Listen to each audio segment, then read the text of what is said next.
when Bill Gates looked at Google, he said famously, "These Google guys, they want to be billionaires and rock stars and go to conferences and all that. Let's see if they still want to run the business in 2 to 3 years." Of course, 2 to 3 years later, Bill Gates is permanently retired and Google is one of the biggest, most powerful companies in the world. But you have to forgive Bill a little, because back in 2003 it wasn't obvious. It wasn't obvious that Google was going to be more than just an internet startup, or that search was going to be more than just a way that people found stuff. Or more importantly, that the internet would come to be in itself an operating system that people use instead of Windows or Office. What I like to often talk about with my clients is understanding the waves of innovation. And my dad was one of those 5-pound poms that emigrated to Australia from England. He was 18, he saw a poster of girls in bikinis on the beach and he thought, that sounds pretty good.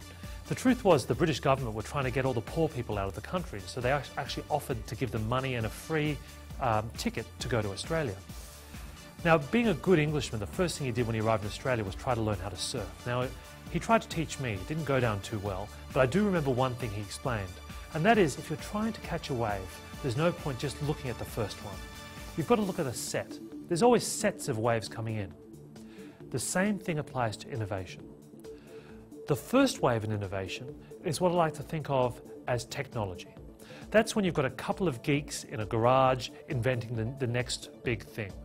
If you turn the clock back down to 1970, you would have found Steve Jobs and Paul Wozniak inventing the first Apple computer. No one really took them seriously. They were total nerds and geeks, but they were the beginning of something very new. The second wave, when things really start to move, is behaviour.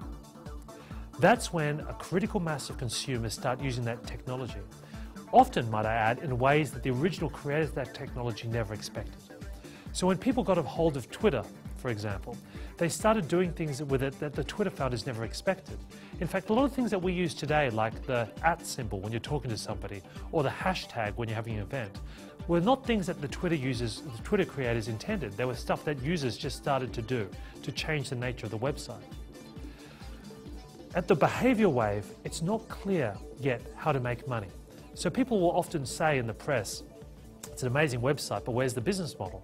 Because that's wave 3, business.